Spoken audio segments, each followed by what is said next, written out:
Wintertime in the tropics. Cool breezes gently blowing, temperatures down to, say 80 degrees Fahrenheit or so. It's the perfect time for soup. Hi there, welcome to Chris's Kitchen. In fact, speaking of soup, this morning when Ton was leaving for work, he said to me, "You know what you should make me for dinner? You should make me some soup." So midday, when I sent him a message and said, "Okay, I'm going to make chicken with dumplings," he called back and said, "Oh, I don't really like soup that has pieces of meat in it. Can you do something that's blended instead?" So I went for plan B, and that's a Thai-style pumpkin soup. It's fairly easy to make. It uses common ingredients. I have Thai-style pumpkin. I'm also going to use a little bit of butternut squash, and I think you could interchange or use other types of squash as well.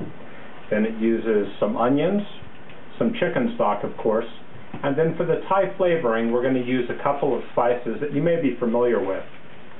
Lemongrass, galangal root, which is related to ginger. We'll use some fish sauce. We'll use coconut cream, which is different than coconut milk, but you could substitute coconut milk as well. And then for sweetness, we'll also add either some palm sugar, if we have it, or just simple brown sugar. The first step is to prepare your pumpkin or squash. Peel it, scoop out the seeds, and then cut it into thin slices or cubes about 1 inch or 2.5 centimeters thick. To cook the pumpkin, you can either roast it in an oven until fork tender, or to speed up the process, you can steam it.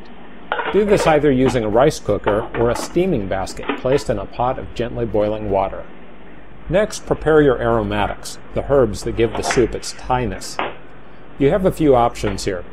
You can either cut them into pieces small enough so that they'll blend nicely with the soup when you puree the whole thing later on, or you can cut the pieces large enough so that they're easy to fish out before the blending. A third option that works nicely is to put the aromatics into a spice bag or tie them into a piece of cheesecloth. That way they flavor the soup, but can also easily be pulled out before you blend them. You'll also dice an onion. I'm going to also add some carrots and celery to the soup. While not required, the carrots and celery add a nice flavor. And then finally, you're going to slice a few pieces of bacon.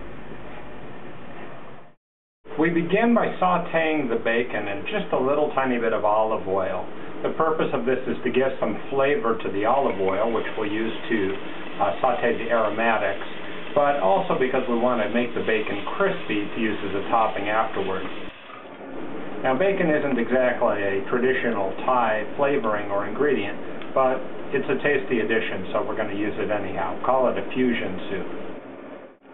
After pulling the bacon out, add the onions and, if you're using them, the carrots and celery.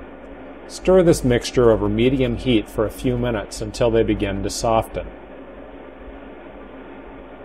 Then add the aromatics, the galangal and the lemongrass, to the mixture, and then cook, stirring frequently, for a few more minutes.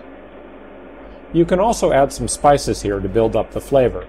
Some curry powder and some cayenne pepper are nice additions. After that point, we're going to go ahead and add the pumpkin. This is the pumpkin that we've steamed or roasted and chopped up into small pieces, and it should be fairly soft.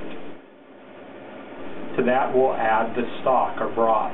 Now, I'm using a chicken stock that comes from one of our local vendors on the street, and I suspect that they use a little bit of MSG in it to add flavor, so I'm actually going to water it down a little bit so that I don't end up with too salty a soup.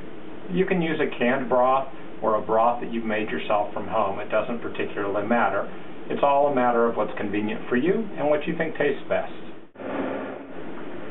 After letting the mixture cook for a few minutes, we're going to blend it.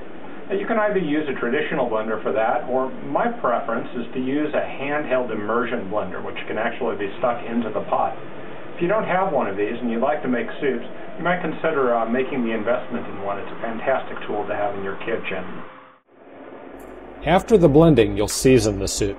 This is where you also add to the Thai flavor profile. Instead of salt, you use nam pla, fish sauce, a condiment common throughout Southeast Asia. The flavor is a little bit like anchovies, salty but also with a bit of the so-called fifth flavor, umami. Now, a little fish sauce goes a long way, so be careful with it. You'll also add some coconut cream, as much or as little as you want, depending upon the richness you're going for. We'll also add some sweetness, either in the form of palm sugar, which would be an indigenous Thai ingredient, or you can use brown sugar and get a very similar taste. You want to let the soup simmer for another 10 or 15 minutes before serving. In fact, this is a great soup to make the day before. After an overnight refrigeration, the flavors in the soup have become nicely intertwined. Garnish the soup with the bacon, some chopped cilantro leaves, and even some shaved Parmesan cheese or a dollop of sour cream. I hope you enjoy it.